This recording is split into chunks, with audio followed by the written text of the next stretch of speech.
নমস্কার বন্ধুরা, welcome back to our channel সরকারি job update in West Bengal YouTube চ্যানেলে তোমাদের প্রত্যেকে স্বাগত। তো এসএসসি জিডি কনস্টেবল আজকে 26শে ফেব্রুয়ারি ফার্স্ট শিফটে তোমাদের যে সমস্ত কোশ্চেন্স এসেছে বা সেগুলো কোশ্চেন্স অ্যানালাইসিস করতে এসেছি, যে সমস্ত প্রশ্ন কালেক্ট করতে পেরেছি সেই টপিক রিলেটেড কোশ্চেন্সগুলি তোমাদের সামনে আলোচনা করবো। তো ভিডিওটি তোমরা অবশ্যই শেষ পর্যন্ত দেখবে, লাইক কিন্তু অবশ্যই করবে। আমি আবারও বলছি, তোমরা ভিডিও কিন্তু অবশ্যই লাইক করবে, ঠিক আছে?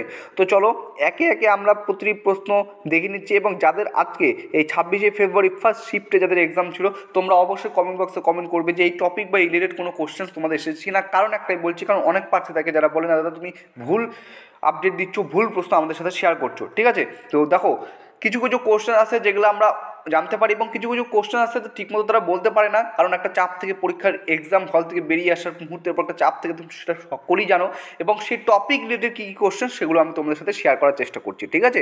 তো দেখো, আজকে আমাদের প্রথম প্রশ্ন ছিল যাত্রা উৎসব কোন রাজ্যে পালিত হয়? তো যাত্রা উৎসব কিন্তু ওড়িশা রাজ্যে পালিত হয়। আচ্ছা, তোমাদের যাত্রা উৎসব ছিল নাকি রথযাত্রা ছিল, এটা প্লিজ কমেন্ট করে আমাকে জানাবে। এছাড়া বিহারের ছট, সরহুল, করম, এগুলো উৎসব তোমরা প্রত্যেকে মনে রাখবে। কর্ণাটকের দশেরা, মকর সংক্রান্তি, উগাদি, এই দশেরা কিন্তু এসেছিল এর আগের কোনো না কোনো শিফটে।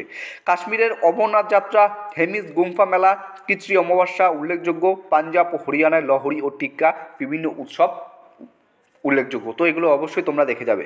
2 নম্বর প্রশ্ন, শিবকুমার শর্মা কোন বাদ্যযন্ত্রের সঙ্গে যুক্ত? সঠিক উত্তর হয়ে যাবে সন্তুর। সানাইয়ের সঙ্গে জড়িত ব্যক্তি ওস্তাদ বিসমিল্লাহ খান, আলী আহমেদ হোসেন। সরোদের সাথে যুক্ত ব্যক্তি আমজাদ আলী খান, আলী আকবর খান। বাঁশির সঙ্গে যুক্ত ব্যক্তি হরিপ্রসাদ চৌড়ি, সিয়াপ্পা নালাল ঘোষ। সারেঙ্গের সঙ্গে যুক্ত ব্যক্তি পণ্ডিত রাম নারায়ণ। এবং দুদিন আগে বা একদিন আগেই তোমাদের একটা ভিডিওতে তোমাদের বলেছিলাম যে সন্তুর শিবকুমার সঙ্গে সম্পর্কিত।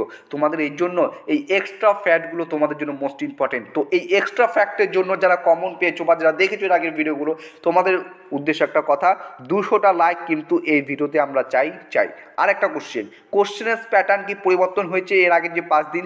তোমাদের বলছি, কোশ্চেনের প্যাটার্ন কিন্তু পরিবর্তন হয়নি। স্ট্র্যাটেজি থেকে যে সমস্ত টপিকগুলো ছিল সেই সমস্ত টপিকগুলো থেকে কিন্তু তোমাদের ঘুরিয়ে ফিরিয়ে কোশ্চেন্স আসছে। পরবর্তী প্রশ্ন বলছে মোহিনীঅট্টম কোন প্রদেশের লোকনৃত্য? সঠিক উত্তর হয়ে যাবে কেরল। এছাড়া কেরলের অন্যান্য লোকনৃত্যের মধ্যে কৈকতিগালি, কালিয়াত্তম, তপতিকালি প্রভৃতি উল্লেখযোগ্য। কাপের থেকে একটা কোশ্চেন এসেছে, ডুরান্ড কাপ কোন খেলার সঙ্গে যুক্ত? সঠিক উত্তর হয়ে যাবে ফুটবল। এর পাশাপাশি রাধামোহন কাপ পোলো খেলার সঙ্গে যুক্ত, কলম্বো কাপ ফুটবল খেলার সঙ্গে যুক্ত, ডেভিস কাপ টেনিস খেলার যুক্ত, রঙ্গস্বামী কাপ হকি খেলার সঙ্গে যুক্ত, এটা একটা পরীক্ষা এসেছিল।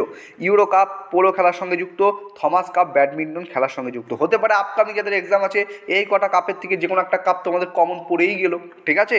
আশ্চর্য বা অবাক হওয়ার এখানে কিন্তু কোনো কিছু নেই।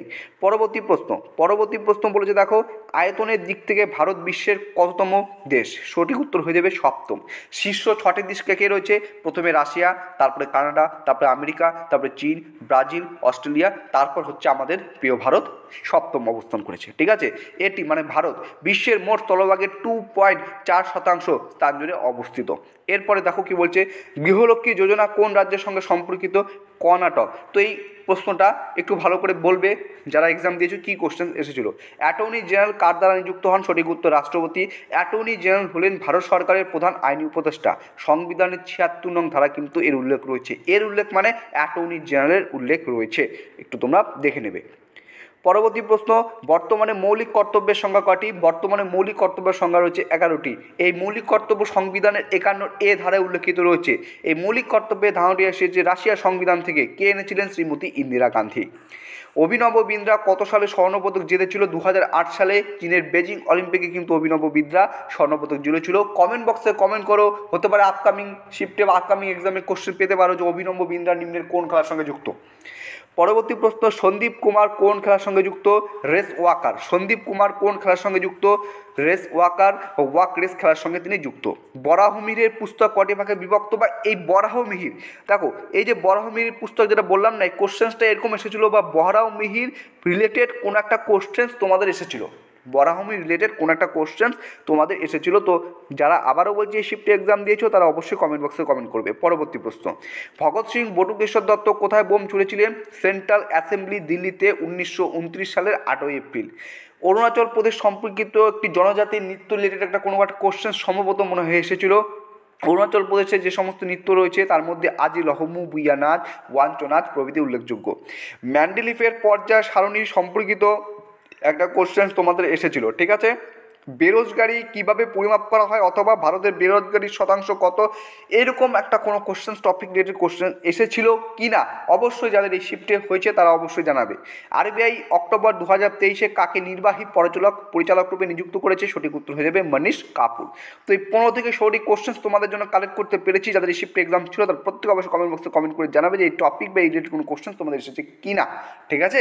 কারণ একটাই, আগেও বলছি, অনেকেই বলে যে ভুল প্রশ্ন দিচ্ছ, চেষ্টা করি যতটুকু সঠিক আপডেট তোমাদের সামনে তুলে ধরার, ঠিক আছে। চলো ভিডিও এখানে শেষ করছি, সুস্থ থাকবে, ভালো থাকবে, জয় হিন্দ।